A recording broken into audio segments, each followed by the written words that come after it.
बहुत छोटा सा परिचय है मेरा। JNU से पास आउट हूँ। मैंने MA फिर PhD सब हिंदी JNU से किया है और राजस्थान विश्वविद्यालय में हिंदी पढ़ाती हूँ, प्रोफेसर हूँ वहाँ पे। पहले JNU के टाइम में स्टूडेंट लाइफ में कविताएं लिखती थी और बहुत भाषाओं में अनुवाद हुआ, लोगों को पसंद आती थी कविताएं। फिर अचानक मैंने कहानियाँ लिखनी शुरू कर दी और आज समझ में आ रहा है चोपड़ा मैम से जानकर कि जो हमारी मेमोरीज होती है और हम नहीं जानते हैं, हम ये बिल्कुल नहीं जानते कि हमें क्या बनना होता है। हम बहुत तरफ घूमते हैं लेकिन अंततः जो बनना होता है उस रास्ते में हम पड़ जाते हैं।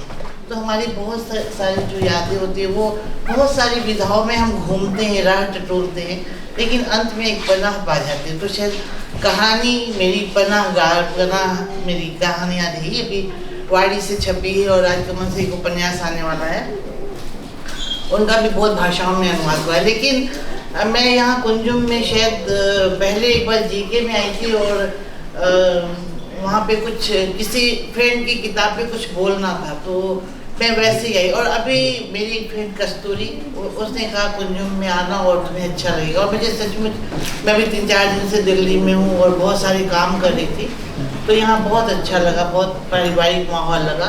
तो मैं यहाँ बहुत बड़ी बड़ी बातें अपनी जो कहानी या उपन्यासों के बारे में, लोग कहते हैं कि मैं गंभीर लिखती हूँ, लेकिन मैं अपनी स्टूडेंट लाइफ की कुछ कविताओं को 3-4 छोटी छोटी कविताओं को गंगाराम में और एक बेटी IITN है, तो वो छोटी सी बच्ची एक डॉग का लेके आई है परसों तरसों, उसे मेरा चश्मा चबा लिया। तो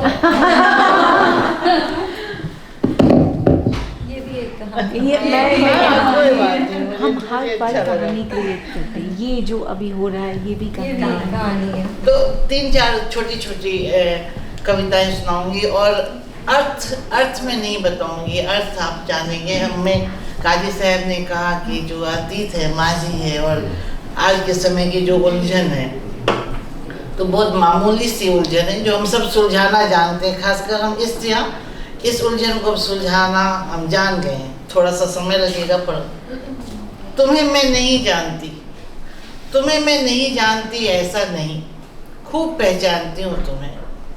तुम्हें मैं नहीं जानती ऐसा नहीं, खूब पहचानती हूँ तुम्हें। तुम्हारी सांसों की गमक, होठों की तड़प, छाती की धमक, सब खूब पहचानती हूँ। तुम्हें मैं नहीं जानती ऐसा नहीं, खूब पहचानती हूँ तुम्हें।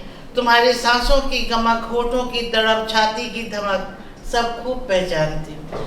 उतरी नहीं अभी तो मैं चमड़ी में, उतरी नहीं अभी तो मैं चमड़ी में, दौड़ी नहीं रगों में, खुबी नहीं तुम्हारे चेहरे के तिलों में, चुभन की दहकन साथ लिए भटकी नहीं उपचुभी दाढ़ियों में। सदियों पहले आदम की चमड़ियों में उतर गई थी ऐसे, सदियों पहले आदम की चमड़ियों में उतर गई थी ऐसे ही, दौड़ पड़ी थी रगों में, भटक गई थी दहकती गुफाओं में, वहीं की वहीं हूँ अब तलक। सदियों पहले आदम की चमड़ियों में उतर गई थी ऐसे ही, दौड़ पड़ी थी रगों में, भटक गई थी दहकती गुफाओं में, वहीं की वहीं हूँ अब तलक। मैं खूब पहचानती हूँ, मैं खूब पहचानती हूँ तुम्हारी हर चुभन को, गमक को, धमक को, एक एक करतूतों को, तिलों की विरासत को। ऐसा कैसे है कि तुम नहीं जानते हो। बहुत पहले की कविता है। कभी रास्ते पर चलते हुए इस ओर से उस ओर को दी गई एक मुस्कुराहट, कभी रास्ते पर चलते हुए इस ओर से उस ओर को दी गई एक मुस्कुराहट, हमें एक ही मंजिल पर पहुंचने में मदद करती है। कभी बदल भी देती है मंजिल, कभी बदल भी देती है मंजिल, सिर्फ एक जुम्बिश होठों की। और कई दुर्घटनाओं के बावजूद, और कई दुर्घटनाओं के बावजूद मंजिल का सपना हमें बार बार मरने से बचाता है। क्या बात है। छोटी कविता एक और। लड़की कुछ देर में बदल जाएगी तू, कुछ देर में बदल जाएगी तू, भूल जाएगी कह कहे किताबें और कविता। हम सभी यहाँ बैठे हैं, कह कहे किताबें और कविता। लेकिन मैंने कहा कि ये उलझन को अब हम स्त्रियाँ सुलझाने में लग गए हैं और सुलझा लेंगे, लेकिन वो फिलहाल उलझन की बात है। कुछ देर में बदल जाएगी तू, भूल जाएगी कह कहे किताबें और कविता, बन जाएगी पृथ्वी, बन जाएगी पृथ्वी और भूल जाएगी आकाश। संपूर्ण वेग, आवेश और ताकत लगा देगी तू बीज खिलाने में। बन जाएगी पृथ्वी और भूल जाएगी आकाश। संपूर्ण वेग, आवेश और ताकत लगा देगी तू बीज खिलाने में। भूल जाएगी पत्तियों के शबनम, भूल जाएगी पत्तियों के शबनम और फूलों की सुगंध को। फल चखना भी भूल जाएगी, फल चखना भी भूल जाएगी। कुछ देर में बदल जाएगी तू, बन जाएगी कहानी और भूल जाएगी कहें किताबें।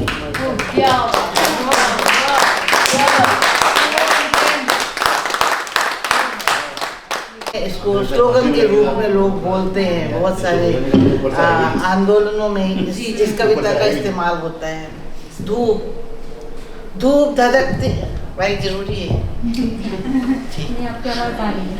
धूप धूप धड़कती, कौन थी खिलखिलाती, अंधेरों को चीरती रोशन करती। धूप धड़कती, कौन थी खिलखिलाती, अंधेरों को चीरती रोशन करती। मेरी उम्र भी एक धूप थी,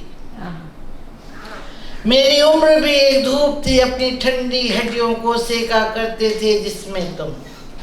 मेरी आत्मा अब भी एक धूप, मेरी आत्मा अब भी एक धूप। अपनी बूढ़ी हड्डियों को गरमाती हूँ जिसमें। यह धूप उतार दूंगी अपने बच्चों के सीने में, यह धूप उतार दूंगी अपने बच्चों के सीने में, ताकि ठंडी हड्डियों वाली नस्ल इस जहां से ही खत्म हो।